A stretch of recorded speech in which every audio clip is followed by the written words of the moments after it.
Om Shri Gurubhyo Namaha. Harihi Om.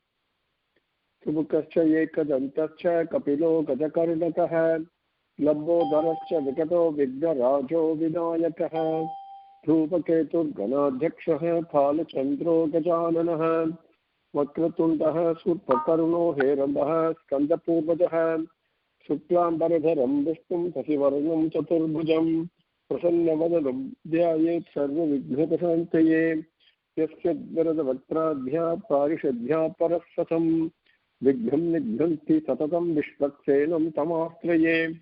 Guru Brahma Guru Vishnu Guru Devo Maheswaraha. Guru Sakshat Param Brahma Tasmai Shri Gurave Namaha. Satchidananda Rupaya Krishnaya Akishtakarine. Namo Vedanta Vedhyaya Gurave Buddhi Sakshine. Krishna Dvaipaya Namjasam Sarvabhutahite Ratam. Vedabhyabhaskaram Vande Samadhi Nilayam Munim. Narayanam Namaskritya Naranchaiva Narottamam. Devim Saraswatim Vyasam Tato Jayamudirayeet. Janmadhyasya Yataha Anvayate Yataratascha Arteshu Abhignasasparat. Kene Brahma Sudayah Adikavaye Mukhyanti Yat Surayah. Kejovari Mruda Yatha Vinimayo Yatrutri Sargo Vrisha. Dhamna Kena Sada Nirastakohakam Satyam Param Dhimahi. Dharmaha Prochidha Kaitavotra Paramo Nirmat Saranam Satam. Vedhyam Vastavam Atravaktu Sivadam Tapatrayon Mulanam. Srimad Bhagavate Mahamuni Krute Kimva Parairisvaraha. Sadhyo Hridi Avarudhyatehe Atra Krutivihi Satrushivihi Takshanat. Nigama Kalpataror Galitam Phalam Sukamakat Amrtat Dravatam Yutam. Vivata Bhagavatam Rasamalayam Muhuraho Rasikaha Muni Bhavukaha.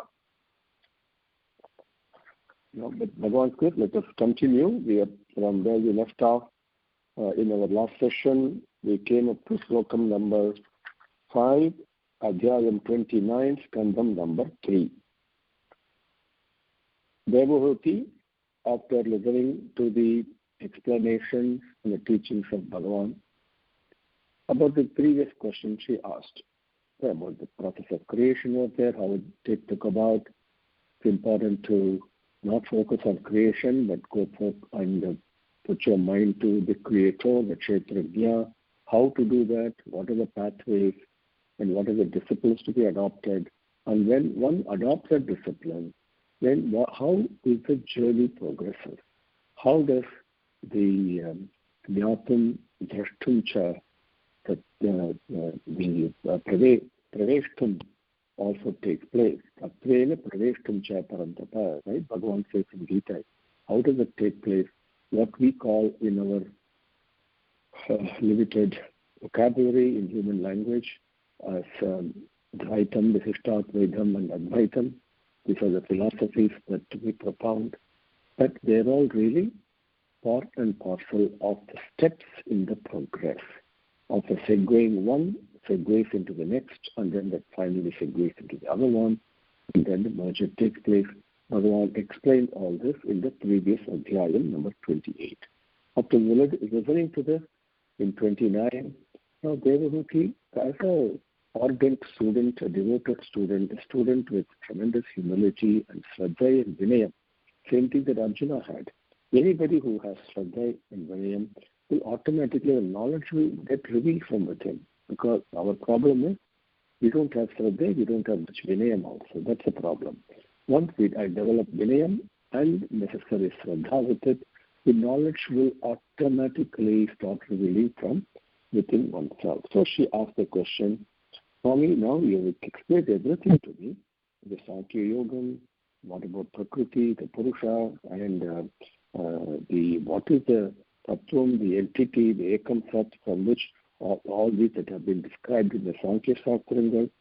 And you also said that which is the one that has the Bhakti Yoga Prayojanam, the Prayojanam, the result, the usefulness, the utility, where that Bhakti Yogam finally get you to. That also you said, you explained that all this, the Kshetrajna Bhakti Yogam, takes you to Kshetrajna only. So that also you described. But now can you please describe this Bhakti Margam in a little bit, not little bit, in details. Can you please describe the Bhakti Margam? in detail to me. She said very beautifully. And she continues the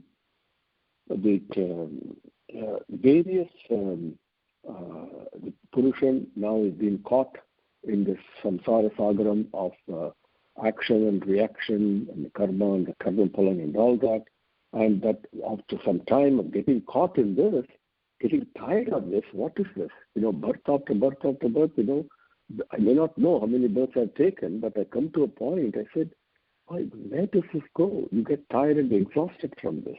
Then you start the desire to decouple from the attachment to the temporary material world. So that also, how does it happen? How does this process guide the process of joy and suffering, process of karma, the action and reaction, karma and karma phalan, and the various ups and downs we go through? The process itself develops the taste and the desire for detachment. How does it happen? Please tell me that also. Then all the people, because of the fear of time, because time is the overarching thing that's controlling us, and because of that other time, sooner or later, it takes me away, takes the jivan away. So with that bhayam that is created, the fear, mahato bhayat, as Bhagavan says in Gita, the fear of death itself actually does a benefit, which is to push you, the cause of desire, and inspire you to do punya karma, right? And so that column, that is your Swarupam only, and that is Bhagavan Swarupam only. That also you must tell me about, that column also. And then, with understanding all this, you have come as the sun of yoga. The sun shines, and immediately all the darkness disappears immediately. Like that, when you have come here, you have manifested, taken this avatar, mainly to remove the darkness of ignorance from people's mind. Isn't it? That's the reason you have come. And people are all asleep for a long time, continuously asleep. So, but you have come to wake them up to the point we came. So then, slokam number 6. Maitreya Uvacha. Now, Maitreya, up to this point, Devahuti asked the question. Then Maitreya now says, now, Devahuti, then Maitreya tells Vidura, because Vidura is the one who asked the question. Remember that, the conversation goes on like that so beautifully. So he said, Vidura, the Kuru Sreshta, now the Kapila Bhagavan, you've been impelled by his karuna, by this love. He hears this very sweet word spoken by his mother. He appreciates this very much, very happily. So he looks at his mother very lovingly, with such a beautiful love, and then he started speaking in reply to her questions. That is lesson number 6. Okay, we will take that up now. One second. Okay. So Maitreya Uvacha iti matuhu vachaha slakshanam pratinandhya mahamunihi abhabhashe kuru sreshta pratistham karunarditaha. So Maitreya Uvacha iti matuhu vachaha slakshanam pratinandhya mahamunihi abhabhashe kuru sreshta pratistham karunarditaha. So the Kuru Sreshta, the best among the Kurus, is addressed in Vidura. He says, Karuna Arditaha, impelled by Karunai. But Bhagavan says, his love is always available. He says, you don't have to ask for it, because you have every right, and I always am giving it to you. This is the beauty that Bhagavan says. Okay, this is not something, Swami, please love me, please protect me, please take care of me. These are all actually irrelevant. And we say this for our happiness. Bhagavan is always doing it, always. Because he says, you are mine. There's no way. I'm yours, you are mine. There is no separation. You cannot run away from me. Don't worry. So that's what he says. So Karuna Ardikaha, impelled by Karunai, Mahamuni Kapila Bhagavan, Slakshanam means Slakshanam iti matuhu vachaha. Let's take that together. Slakshanam iti matuhu vachaha. Matuhu vachaha, mother's words. Matuhu means mothers with an apostrophe S that we put in English. So it's matuhu means mothers. Vachaha, the word spoken. Iti, thus, which was Slakshanam. Slakshanam means extremely sweet. So what is sweet? Not only speaking with sweet voice, but the topic spoken and the way it is given. This is the way how Hanuman speaks to Rama. That's what it is. It is not just a sweet voice. No. We all speak sweetly, but internally the fire is fire of jealousy and so many things are burning. That is very, very wrong. Papam, Swami says. But the subject spoken and how it is spoken, that is what makes it Madhuram. Slakshanam iti matuhu vachaha. See, the beautiful Madhurik, the sweet words were spoken by his mother, Pratinandhya, extolling this, appreciating this, praising that. Tom, that looking at that mother, Tom to her, looking at her, Tom, Preetaha, with Preeta's Tom, Tom, Preetaha, very lovingly, Abhabhashe, he spoke. Maitreya Uvacha, iti matuhu vachaha slakshanam pratinandya mahamunihi. Abhabhashe kurusreshta pratistham karuna arditaha. Sri Bhagavan Uvacha. Now, the next 7, 8, 9, and 10, okay, in 7th slokam, the Bhakti Yogam is very important.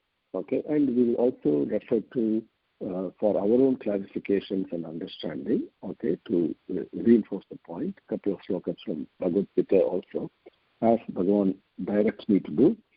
The first slokam in 7, Bhagavan's teaching here, very important. And he says, Amma, he calls his mother Amma. See, Bhakti Yogam is the margam, the pathways of bhakti. The moment we say bhakti, devotion, immediately we think of so many things. Puja is there, worship is there, festival, decoration is there, going to temple, this, that, so many things. So many things are there, isn't it, in our mind. The margam there are very many, not only in Sanatana Dharmic thing, but so many religious practices are also there. Everyone is attracted to the same one God, okay, in his own way. So the Bhakti Yoga Margehi Bahuvidaha Bhavati. That's what I'll go to the Paragraph in a minute. So it is, the pathways are many, even among the Bhakti Margam itself. And based upon the tendencies, the inclinations, and the preferences of people, very important, the opinions also differ. This is very important to understand. A sattvic person who is spiritually enlightened, like or a Jivan Mukta Ramana Maharshi, it doesn't matter whether you're a Christian or a Sanatana Dharmi or a Muslim or a Jew, this really doesn't matter, right? There is no difference. There is no difference at all. But for people who are compelled by different types of opinions, different types of impulses and tendencies, the opinions of what is best, like we have Iyengar and Ayers, all these things happen. We should not call them as nonsense, okay? Even though it doesn't appeal, but that is their preference. The same thing takes them to the same goal. So, but the opinions differ based upon people's dominant tendencies and preferences. Now, the dominance of the gunanga comes from the samskaram done in the previous birth as well as in this birth. So always remember that. So that is why there are so many varieties of opinions and preferences and tendencies and all that, because everybody is going to the same goal, but the tendencies are different. The dominant tendencies become different, so the opinions also differ. First speaking, he says, Bhakti Yoga Bahu Vidaha Margauhu Bhamini Bhavyate Svabhava Gunamargena Pumsam Bhavaha Vidityate. Bhakti Yoga Bahu Vidaha margauhu bhavinihi bhavyate. Svabhava guna margena pumsam bhavo vidhityate. So bhavini, mother, Amma, says bhavini means mother. Says bhakti yogaha margaihi bahu vidaha bhavyate. Bhavyate is known. Bahu vidaha in many ways. And the bhakti yogaha, the bhakti yogam, the pathway of bhakti, margaihi bahu vidaha bhavyate. Margaihi, the various pathways. Because of that, bahu vidaha, different ways. Bhavyate, it is known. It is known by different pathways. That is how bhakti yoga is known. Now, why is there different pathways? Pumsam svabhava guna margena bhavaha vibhityate. Vibhityate means they differ. So what differs? Pumsam, human beings, man's svabhava guna. Svabhava guna, svabhavam. There are two svabhavams we have to understand. One is the true svabhavam, which is the impulse of prema, love. The call of the conscience, the pull of the Atma from within, which always says, love everyone, love, love, love, love. Selflessly, sacrifice. That is the call that is from within. Satoma Sadgamaya, that is a call from within. Each one of us, the same call, same prayer is there. So that is the true svabhava. Any thought, word and deed done in consonance with that svabhavam, which is the voice of the Atma, the voice of the indweller, which is nothing but prema, that is always will be pure, and there is no papam will be incurred. Okay? Even though physically we may go through some sufferings and all that is different. But mentally you will be peaceful, and that will be very blissful also. Okay? That is one. But then there is another layer of this svabhava, which determines how we conduct ourselves, how we behave, okay, which is based upon all the previous birth karmakal that I have done, whether I had the company of sadhus, or whether I have always focused on making money or being selfish, cruel, whatever else that we have done, a concoction of that with which we are born, because there's a lot of residual tendencies in our mind. Okay, so with that we take birth. Out of the residual tendencies, there are some dominant tendencies based upon what I was doing in my previous birth. And those dominant tendency is the one that's the final thought I have as I leave this body. Please always remember that. The dominant tendencies are always kept the company of Bhagavan, of doing Namasmaranam and all that. Dominant tendency at the time of leaving the body will be thought of Bhagavan only. There's a quick anecdote I'll share with you, and then we can conclude for today, and then we'll cover the slokam also. So this Svabhava Guna Margam is very important. And this is why we should never judge somebody else's bhakti path, the worship way, their relationship with God, with Bhagavan. It is an extremely personal one. There is nothing better or inferior or superior. My way is not better than somebody else's. No. Or it's not inferior to somebody else also. This is what suits me, so I attach to Bhagavan. You go the same way. It's very important to understand that without passing any judgment. Okay, very important. And accept all the pathways are equally valid, because it's Bhagavan who's prompting. Now, this quick anecdote. He was a very successful businessman. And he had 8 sons. And after making lots of money and all that, being very successful, obviously he was getting older. So then he thought, approaching now, how should I be dead? Now he also read. The priest told him scriptures, if you utter Bhagavan's name as you leave your body, then you will attain moksha itself. So he said, yes, I must do that. I must attain Bhagavan's name. So what he did, when he had the 8 sons, and he named all of them with Bhagavan's name. This is one of the reasons that all of us have, at least in our generation, that are names that are sanctified and very sacred names, like you could say Srinivasan or Lakshmi or various gods and goddesses' names that is given. And so when inside the house, Narayana or whatever that we say, when we call people with that name, with the full name given by our parents, we are actually uttering Bhagavan's name. And every time we call, it's beautiful. But then later on what happened, people became lazy and they shortened the names, and actually things became meaningless, right? And the words are all shortened and it becomes useless, really. So that is another issue that we're facing. So it's better to address everyone properly by their given full name given by their parents. That we punyam for you, because we will be uttering Bhagavan's name. Anyway, so he said, I'm going to name my 8 sons with various gods' names. So Narayana, Achyuta, Govinda, Ananta, Vasudeva, like that. Very good. So then he became older, he got sick, and then he was lying in the bed, and he knew his time had come, and the doctor said, any time now. And then he said, naturally the father being there, so all the 8 sons were surrounding him, around the bed. That's kind of, he looked around everyone and everyone's face, and then he called them by name, because he was so execution oriented, like a successful businessman, right?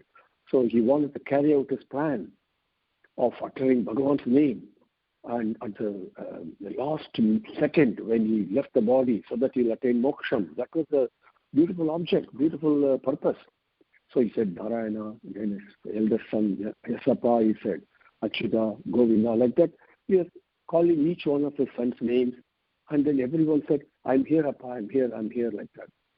And then the 8th name came, Ananta, and then he said, yes, Appa. So he looked around very happily, and on the faces of these 8 sons around his bed, and he was smiling.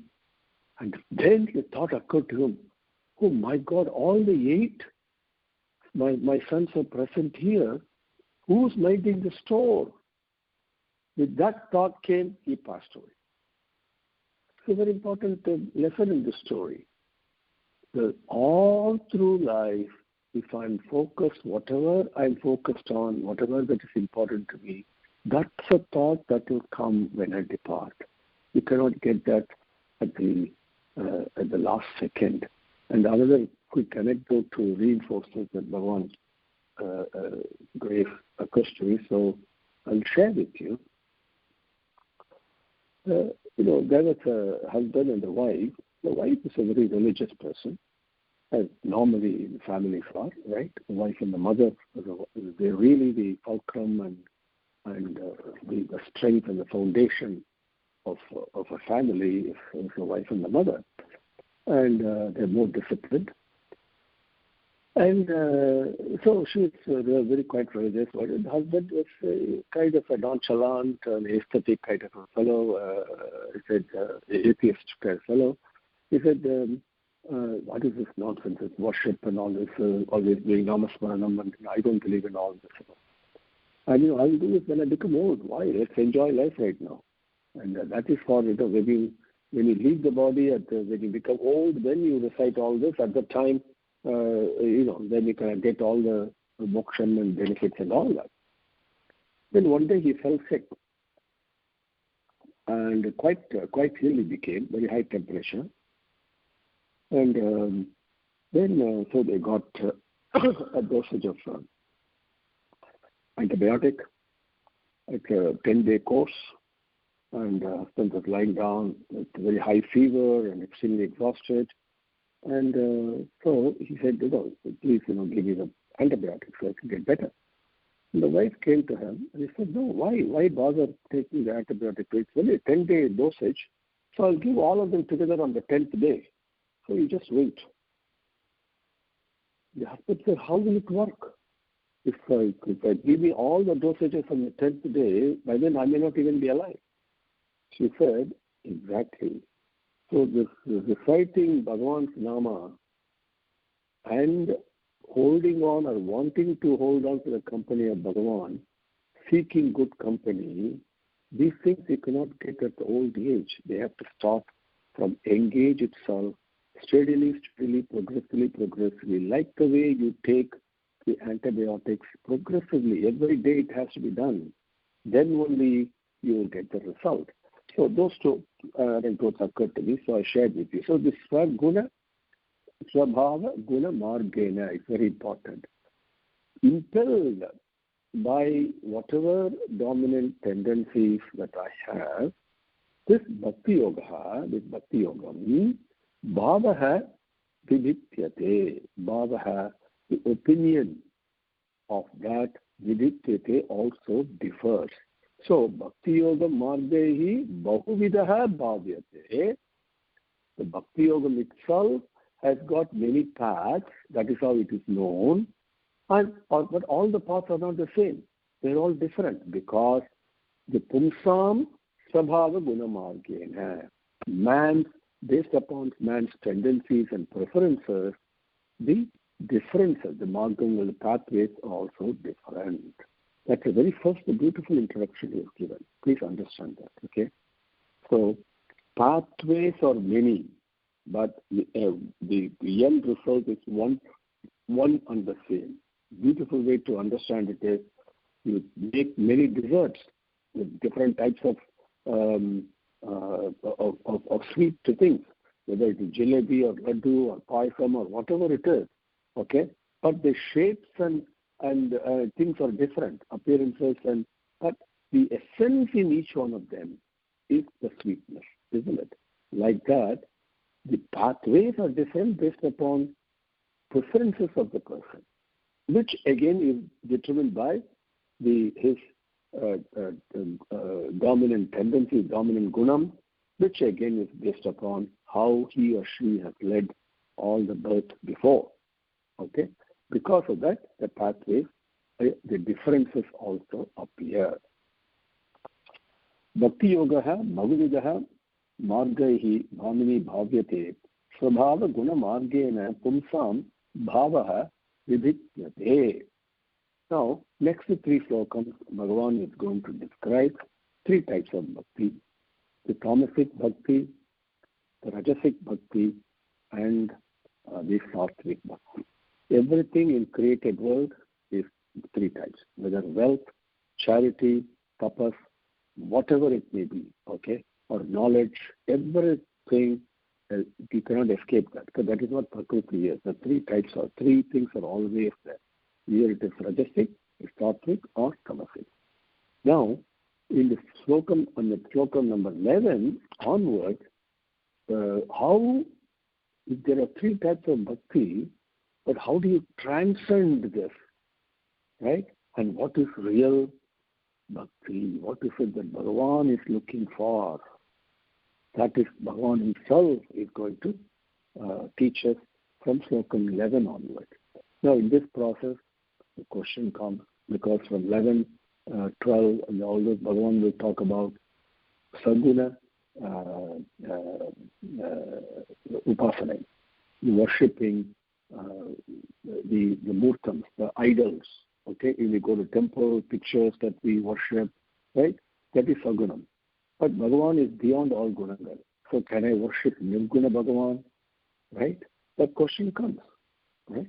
Now, that question is very important to understand that. And Arjuna asked that same question to Krishna in Bhagavad Gita, and Bhagavan answers that also. That also we will take up and understand that particular point extremely clearly. And then beyond that, when we move on to what Kapila Bhagavan teaches, then we'll be able to, hopefully, with Swami's grace, I'm sure, that clarity will set in. Om Shri Guru Bhyo Namaha Harihi Om Samastalokaha Sukhino Bhavantu Samastalokaha Sukhino bhavantu samastalokaha. Sukhino bhavantu. Om Shanti Shanti Shanti. Harihi Om.